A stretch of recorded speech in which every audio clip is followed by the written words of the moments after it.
West. We on that en route radio show. Roll up the dough, we ready to blow. And they gon' play it on the radio. We on that en route radio show. Roll up the dough, we ready to blow. And they gon' play it on the radio. I'ma get you funky fresh on that en route radio. It's GMR, Billy Bad, Way you ran with your hating for. I told y'all niggas you should take it slow. We make it know we be killing y'all niggas with that West Coast flow. You can catch me in and out, weighing out the en route. Got my nigga Glow, substance go. I love that shit from black folk, but I wish I could bang it in the lack though. We be rolling in the lack, yo. That's how we do it on the West Coast.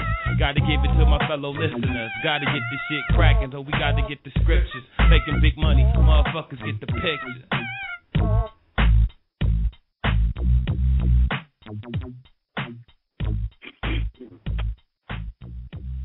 What's up, y'all? It's your boy, Wade Graham. Once again, you ain't it out with me. Y'all, it's Sunday. We just gonna chop it up. I'm gonna play some music. I'm going to talk about some stuff I got on my mind, some politics shit, some new Tupac stuff I came across. I want y'all to tell me if you think it's hyper news or if it's just another way for someone to promote their own stuff. So let me get your opinion. We're going to keep it pushing. Right now I'm going to jump into some more of this music right here. Just going to keep it going. You know what I'm saying? I'm going to jump in with my man Low Key, 4 Fingers Up, off the upcoming album, Blessed with Game. Holla at your boy, Wade Graham. Stone Beat. 4 fingers up, 2 twisted in the middle. 4 fingers up, 2 twisted in the middle. The homie Stone Beat blessed the nigga with a simple but a cold banger. This type of shit that make you hit the dance floor and get it in like you're supposed to. North or west, dude. Turn it up like you got to, and then Rocky got to. Keep it so true. In the land, the hand gestures and what it do. Stay cracking, front to the back end. Everybody packed in when the beat gets to slapping. Scripts get to snapping. G's numbers cracking. Hustle numbers happening, so everybody fall in. And put them up as you sip on your half cup. Don't drink it, the blunt make it smell like a skunk. Get drunk, hit him with the we ain't tripping, long as you throw it up. In my neighborhood.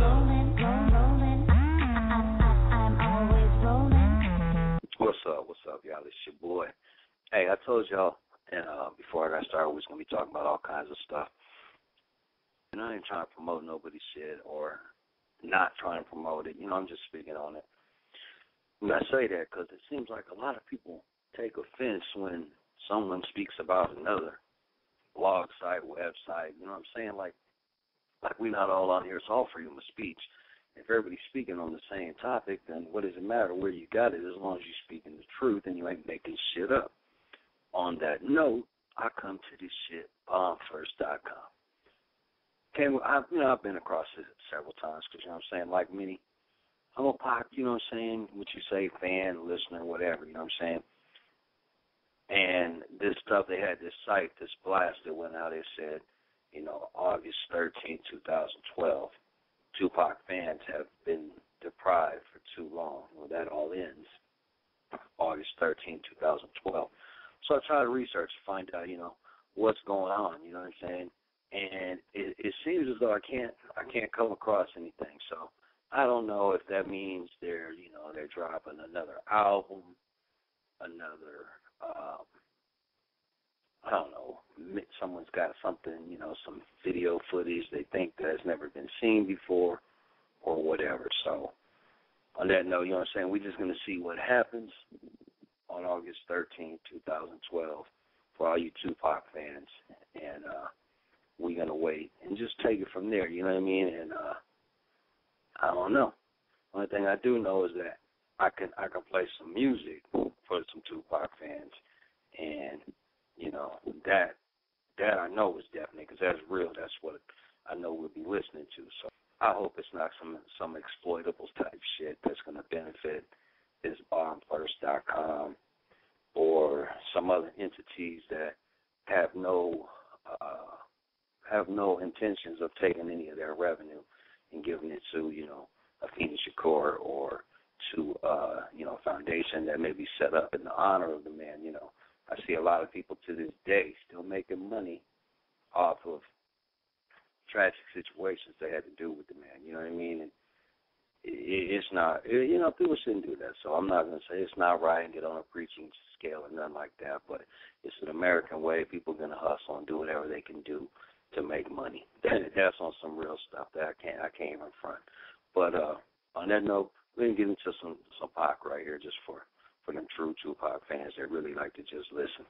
This one right here, this I got to say, it's like a classic, you know what I'm saying? This is the Ambitions of a Rider. Listen up. I'll let your boy Wade Graham on Route Radio. So many battlefield scars, I'm living in plus cars. Like it's a rap star, but nothing without the guard. Was born rough and rugged. Addressing the man public, my attitude was rugged. These motherfuckers love it to be a soldier. Must maintain composure at ease, don't like to complicate it. Only what you make it to be. And my ambitions as a rider, the jacket while she hot, and horns go up inside her. Then I spit some game in the ear, go to the telly, ho, drop. We in the same breath. We in the same breath. We in the same breath. We in the same breath. We in the same breath. We in the same breath. We in the same breath. We in the same breath. We in the same breath. We in the same breath. We in the same breath. We in the same breath. We in the same breath. We in the same breath. We in the same. Hey, y'all. All right, so anyways, we're going to talk about some shit. And I ain't got no opinion on it one way or the other on this shit. Guerilla Black, y'all, Compton, was arrested, allegedly, on 22 federal indictments of over $150,000 in credit card fraud. Yeah, Rico. Rico's sitting in the back like, what? Yeah, I came across it today. Well, I came across it on the Facebook, and to be honest, that somebody on my friends list was talking about it. And they was asking someone, you know, probably in the circle, you know, from out there in Compton or whatever. Not saying in the circle of what was going on. I'm just saying, you know, why he was arrested. He said he didn't know. So, you know, I did my research. I checked into it. Yeah, I found out that it ranges back to Seattle-based businesses that they had hacked into the business's computer, and they didn't say whether it was a bank, financial establishment, or what. What they did say was that they hacked into the Seattle-based businesses. They were accessed credit cards. It was like over 134,000 transactions of credit card transactions linked to credit cards that Guerilla Black allegedly was involved with. They didn't say how he was involved with them, whether he was getting the cards, selling them, the numbers to somebody else, whether he was receiving them. What they said was that it was a major sting, and they were getting everybody involved in the sting, from the people that were stealing the credit cards all the way down to the individuals that were buying the credit card numbers. So it was, you know, it was a very in-depth situation. So like I said, I don't have no opinion on it one way or the other because, first of all, everybody is, well, as they say, everybody's innocent until proven guilty. We know that's not normally the case. It's rarely the case. The reality of it is you're arrested and assumed guilty until proven innocent. Because if it wasn't that way, the court system wouldn't be set up the way that it is. Because when you go in there, you are automatically a defendant. You're automatically defending yourself in a way that the charges are, they're already designed and put together in a manner. And I'm not saying anybody did or didn't do anything. I'm saying on any charge you go in front of, the way that the indictments are read and the way that the charges are worded, when you get in front of the judge, you're having to prove that you didn't do it. It's not the fact that the prosecution is really so much proving that you did do this without a reasonable doubt. You are more. It's more on, can you prove that you did not do this without a reasonable doubt? So it's just some way out shit, and it's really sad that it's that way in the way that the United States is set up, because they're not asking, they're not proving to us that they're not doing the corruption that they're being alleged of doing. They're not proving to us that they didn't, steal all of our gold. They're not proving to us that the Federal Reserve is not a banking cartel that is designed to basically take over and bleed the country and control it by our controlling our means of our money. They're not telling you, they're not proving to us that they didn't rewrite the Constitution. And, it's just a lot of shit that America, the way that it's set up, is really the opposite of what they're showing you. It's almost like one of them trick mirrors, like those two-way mirrors you standing in sometimes. They have like where you look in the mirror and all you see is your reflection. All you see that is what around you is what they want you to see. But on the other side, they know what's on the other side, and they're looking back at you to see what your reaction is going to be and how they can control and manipulate. It's a similar type situation, man. It's really cold, and a lot of people think that it's the current administration or even more so, it's the administration before the current one, GW as they call them. They want to say that it was his establishment, when he was in office that really fucked up the country. They got to lay the blame somewhere on everything, for everything, it goes somewhere. So, yeah, he don't mind taking the blame, being as though that he may not have been a part of it, but his family's been a part of it for a long time anyways. And so he made billions of dollars while he was, in office, and so did all of his friends and his father's people. So, it's okay if he takes the credit for fucking up the country. But the reality of it is they fucked it up, 150 years ago. They changed the Constitution. They incorporated the United States. Then they came along and gave you Social Security numbers and came up with Social Security, in a way to tell you that this is to save for your future and this is to make sure you'll have money. No, that was just a way to fuck you over again and control you in another way. And what happened to all the Social Security money that's supposed to be there? If it was really there, why are our seniors and elders sitting around fucking eating cat food and dog food because they can't afford to go to the grocery store? I ain't saying all of them, but there's some. It's been proven. They're sitting around eating dog food and cat food because they can't afford to go to the grocery store and buy real food.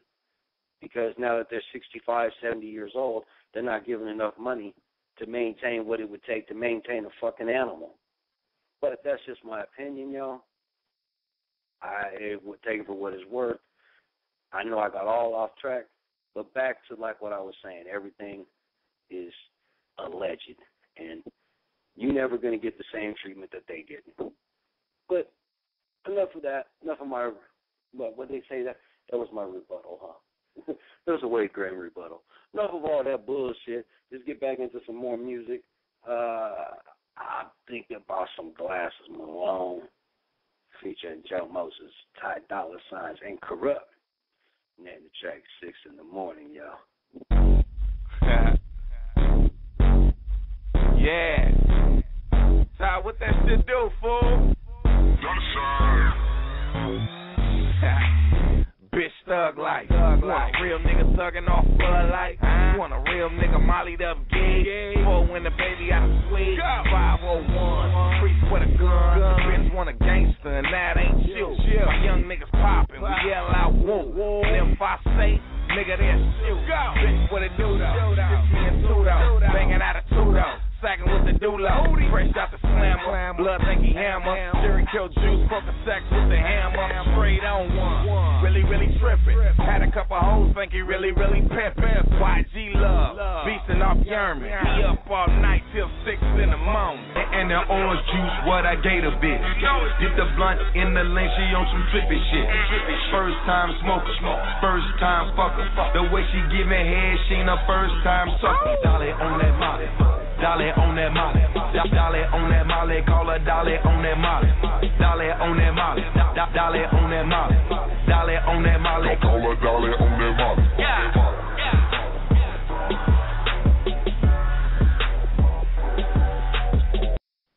What's up? It's your boy Wade Graham. But of course you know that if you listen in. But then again, you might have came across me on accident. Hey, y'all, anybody been watching the news and shit about the political stuff that's going on as far as the elections right now? Now, they say that the majority of the people have already decided who they're going to vote for, whether it be Romney, whether it be, President Obama, I believe Ron Paul might still be on the independent ballot. You know, it's where he stays usually. You know what I mean? Because he's independent. I don't mean that in a bad way. The more I'm going to get on him in a minute. The more I talk about him or watch him, I'm beginning to really feel like that's the best candidate. But I ain't going to say that yet. But they say that the reality of it is everybody has pretty much already decided, except for between a 5 to 7% ratio of Americans who are registered to vote have already decided who they're going to vote for. Now, I say that for a couple of reasons. 5 to 7% is not a lot of people. They didn't say which way the 5 to 7% may be going on that. And with a lot of people that didn't turn out and vote in the midterm elections, and we lost, or I should say the Democrats, as they say, lost the House to a Republican majority, that could really be that the 5%, 7% could be in the lead of the president. But that's not what they're saying, you know. And it's weird because one week they're saying Romney is spending billions of dollars, you know, and he's spending more money than's ever been spent before, and 4 times, 6 times the amount of what the president's spending, you know, and it's historically proven that whoever spends the most money wins. But then they also turn around this week and they're saying, well, you know, so far in a political aspect, you know, Romney's been like on the ropes, you know, defending himself. The president's coming out with so many campaign commercials and, you know, attacking Romney more than's ever been done in, you know, political history. And they say whoever's on the ropes, you know, defending himself normally loses. So one week they're saying one thing, next week they're saying another. It's just another way to keep you confused, keep you all into it, and keep you perplexed and all that shit. And y'all be real careful because the Olympics is coming up. That's like a whole month for them to pull and get away with some shit if you ain't paying attention to, because they got your mind focused on the Olympics and shit. So pay attention. They be trying to run some shit on y'all. Hey, but I ain't trying to get all into that. But back to, what's his name, Ron Paul? Yeah, I said what's his name so I could think for a minute. But back to Ron Paul. The dude is like against the Federal Reserve, or not so much the Federal Reserve, the central banking system. And if you really want to understand that shit, you need to go and look up some shit like on YouTube. Look at the Rothschilds or the House of Rothschilds. Look up the banking cartels and look and see about that shit. You'll learn a lot. You'll understand that what they tell you really ain't what it is and what you should know. It doesn't mean you can always change anything. You can't do nothing about it, but at least if you know, you can play the game. If you know the rules, you can play the game. So, if you know, Ron Paul would probably be the best candidate, but, you know, he goes against everything that controls the Congress. He goes against everything that controls the money system. He's for a fair money system for the people, you know, something that's backed more by like the gold system like it used to be before Roosevelt stole the gold, but that's a whole other thing. But the Federal Reserve don't want that. They want to stay in order. The cartel that's there want to stay there. That's how they keep their money. They keep loaning it to the Congress. Congress keeps using it to run the country. We stay in debt to them. They keep running in business. You know what I'm saying? So it's just some shit that they don't tell us about. And I thought because I came across this shit, because I came across this stuff in a way, just surfing the internet and being nosy and shit, that I would share with y'all. And not everybody might not want to go check it out, but some of y'all might check that shit out. Go to your YouTube, you know, and look that shit up. Look up the bankruptcy of 1933, I think. Look up the Federal Reserve Act of 1913. Look up the Rothschilds and shit like that. Just so you know, you'll be amazed what you learn. You'll be amazed, huh? Stay educated, you know what I mean? That's right. And I don't want to sound like one of the people, but y'all need to go vote. You know what I'm saying? If you ain't registered, vote. Because the other thing I was going to say, the last point I was going to make about that 5 to 7%, a smaller margin, it makes it easier for them to steal that election if they have to. The last time they stole that shit in 2000 for Bush, the margin wasn't that close. They don't care what they tell you. They tell you that it was a lot closer than that, but it really wasn't. Well, you take Florida out the picture and how they stole it and changed it, and Al Gore would have been the president. But that's a whole other thing. So 5 to 7% is not a lot for them to steal that shit. So you may not think it counts, and a lot of times it might not. But shit, y'all voice your opinion, because at least if you vote and your dude still don't win, at least you got the right to speak up and talk shit about the people that are in party, because you did your part and you at least tried to vote. But anyways, we're going to get into this shit right here. Shawty Low featuring Cash Out, New Money. That's what they always making, some new money. Yeah. It's your boy Shawty. Hello. Holiday. I just signed that new deal, man. Holiday. I just Cash Out. Let go. I heard Low got rich for the low. Let me get some. I heard yo bitch wanna get low. Jury got it cold even when it's sunny. Not everybody fake, I'm shining like some. Yeah. It's your boy Holiday season. I just signed that new deal, man. I just cashed out. Holiday season. Let go. I heard. Taking it back. West Coast is the sickest. We taking it back. We taking it back. Cause West Coast be the illest. What's up, y'all? What's up? This your boy Wade Graham. That right there was Hood Rich. Named the track Taking It Back. Featuring Night Out. Hey, y'all, hope I ain't like losing my regular listeners, like confusing the shit out of you. You know what I'm saying? I just figured instead of just getting on here and just playing some music and just, rambling on about some bullshit that don't mean nothing half the time, it's just some funny shit. Because, there's some funny shit I could talk about, you know what I mean? Like, no, I'm just fucking with y'all. Just trying to throw some shit out there. Hey, we're going to get into some more music. I'm going to go find some hip-hop news to fuck with y'all about so I don't lose y'all for the rest of the show. We almost out of here. Oh, shit. We only got 6 more minutes, so actually maybe I'll just throw a track on, ride up out this bitch, and I'll let y'all tomorrow. We're going to get on this one right here. This is Corrupt. We're going to jump to this one right here. Bishop of Mine, featuring my boy DPS, the radio version. Broke nigga. Girl, you messing with a broke. That bus ain't it.